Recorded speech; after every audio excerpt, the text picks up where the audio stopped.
Hello दोस्तों, कैसे हैं आप। हमारी आज की कहानी है दोहरा रूप। चलिए जानते हैं इस कहानी के बारे में। मयंक का घर दुल्हन की तरह सजा हुआ था। रंग बिरंगे फूलों से बने हार, रंगीन बल्बों की सीरीज, बेहद सुंदर मंडप और कानों को प्रिय करने वाला लाजवाब संगीत चल रहा था। कोई भी राह से गुजरने वाला व्यक्ति 2 मिनट रुककर उस बंगले को देखता जरूर था। घर में आने जाने वालों की भीड़ लगी थी। मयंक की माँ प्रियंका और उसके पिता ओम प्रकाश जी शादी की तैयारियों में अत्यंत ही व्यस्त होने के साथ ही अपने मेहमानों का स्वागत भी कर रहे थे। दूसरी तरफ सौम्या, जिससे मयंक का गठबंधन होने वाला था, लाल जोड़े में सजी धजी मानो कोई अप्सरा ही हो, इतनी सुंदर लग रही थी। उसकी सारी सखियां उसे अपनी अपनी तरह से मशवरा दे रही थी और सभी बहुत ही खुश और मस्ती के मूड में थी। सौम्या भी काफ़ी खुश थी और अपने होने वाले पति के साथ अपनी भावी जिंदगी के सपने बुन रही थी। सौम्या की माँ सुनैना अपनी बेटी के लिए काफ़ी परेशान थी। उन्हें उसके भविष्य की चिंता हो रही थी। ना जाने नए लोगों के बीच मेरी बेटी कैसे रहेगी, कितने नाजों से पाला है उसे, सबके साथ ससुराल में उसे पता नहीं क्या क्या सहना पड़ेगा। सुनैना का मन बार बार बेचैन हो रहा था। उसके मन में विचारों का एक तूफान चल रहा था। तब उससे रहा नहीं गया और सुनैना ने सौम्या को अपने कमरे में बुलाया और उसे समझाने लगी। देखो सौम्या, तुम एक नई जगह जा रही हो, पता नहीं सब लोग वहाँ कैसे होंगे। अपनी हर चीज़ का ख्याल रखना, अपने गहने अपने पास ही रखना, सास ससुर से दूरी बना के रखना, वरना अगले दिन से ही तुम्हें काम पर लगा देंगे। हाँ, सबसे महत्वपूर्ण बात, अपने पति मयंक को अपने नियंत्रण में से शुरू से ही रखने की कोशिश करना और धीरे धीरे उसे अपने अलग घर बनाने के लिए कहती रहना। तुम शुरू से ही ऐसा माहौल बना देना कि मयंक को एहसास होने लगे कि तुम यहाँ खुश नहीं हो। उसकी माँ के साथ तुम्हारा निभा पाना मुश्किल है। अपनी माँ की इन सभी बातों को सौम्या बहुत ध्यान से सुन रही थी और समझने की कोशिश भी कर रही थी। हर लड़की जिस तरह सबसे ज़्यादा अपनी माँ को मानती है, उसकी हर बात को सही जानती है, ठीक वैसे ही सौम्या के लिए भी उसकी माँ उसकी रोल मॉडल थी। उसकी बातें आपस में हो ही रही थी कि बाहर काफ़ी जोर से आवाज़ सुनाई दिया, बारात आ गई, बारात आ गई। तभी सुनैना और सौम्या भी कमरे से बाहर आ गईं।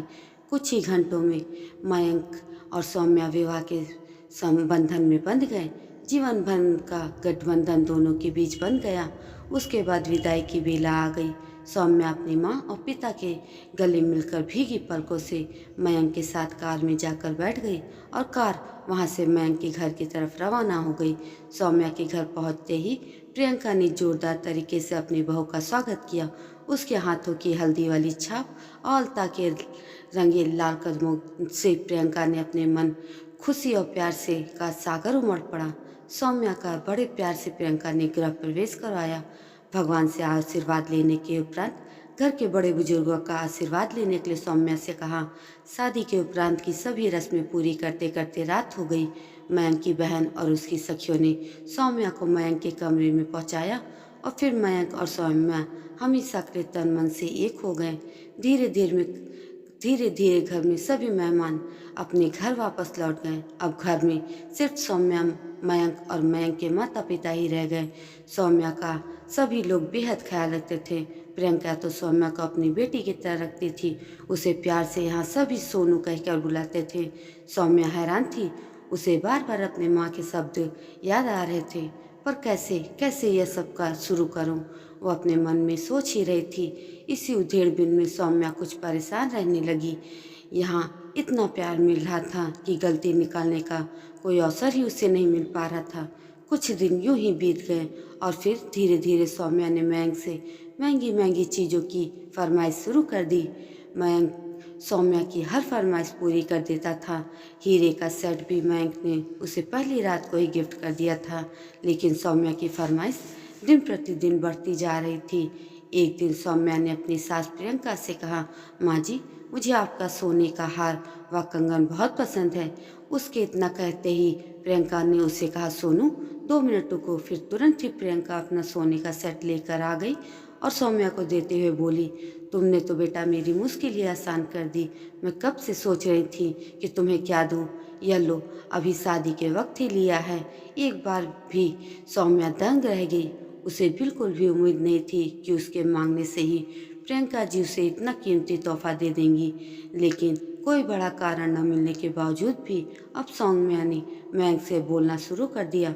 मयंक, तुम्हें नहीं लगता कि हमें भी अपने लिए एक अलग घर ले लेना चाहिए?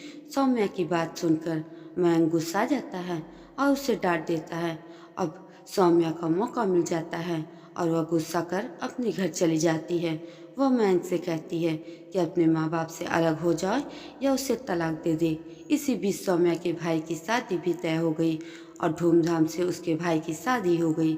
सौम्या के घर अब उसकी भाभी भी आ गई, जो बहुत ही सीधी सादी और अत्यंत ही शालीन परिवार की सुशील लड़की थी। उसने आते ही घर में खुशियां बिखेरना शुरू कर दिया।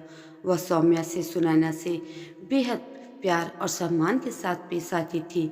घर में सभी का ख्याल रखती थी और घर को भी सुंदरता से सजाना उसे बहुत पसंद था। सौम्या उसकी तरफ जब भी देखती, उसे अपने मन में कुंठा होती कि मैं भी तो ऐसे ही रह सकती थी। वहाँ तो सब मुझे कितना प्यार करते थे।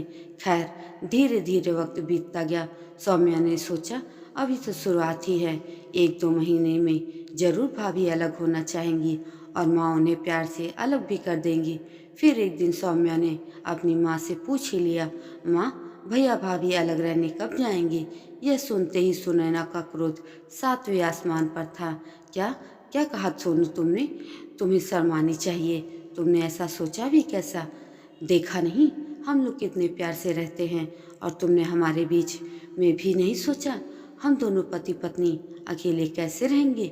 आगे से कभी भी ऐसी बात अपनी जुबान पर मत लाना, और अपनी भाभी के सामने तो कभी भी ऐसी बात न करना। अपनी माँ का दोहरा रूप देखकर सौम्या सन्न रह गई। वह समझ नहीं पा रही थी कि वह क्या बोले और क्या करे।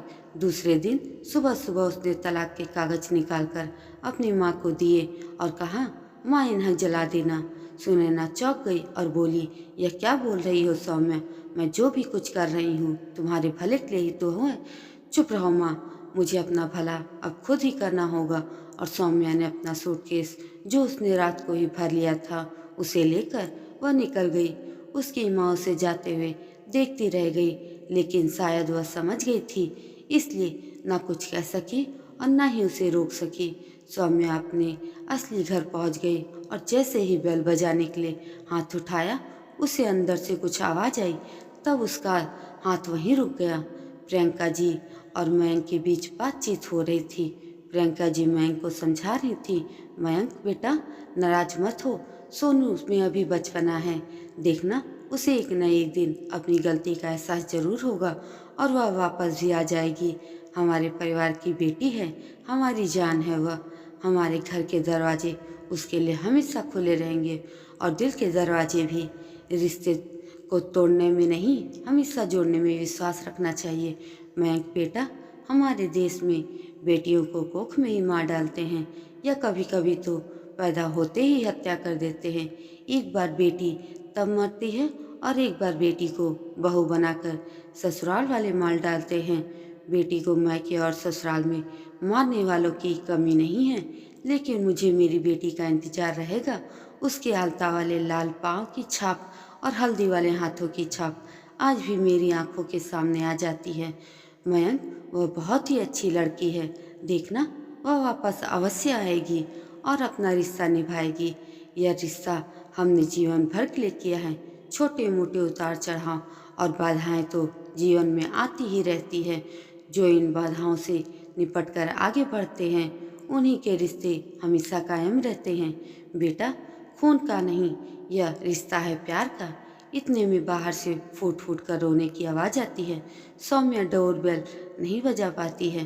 प्रियंका की बातें सुनकर वह भावुक हो जाती है और अपनी भावनाओं पर उसका संयम नहीं रह पाता है। वह फूट फूट कर रोने लगती है। तभी प्रियंका जी और मयंक दरवाज़ा खोलते हैं और रोती हुई अपनी सोनू को प्रियंका जी गले से लगा लेती हैं। सोनू के मुंह से आज प्यार भरा शब्द निकल रहा था, माँ, मुझे माफ़ कर दो, मैं बहक गई थी। आपने तो मुझे पहले दिन से ही अपनी बेटी मान लिया था।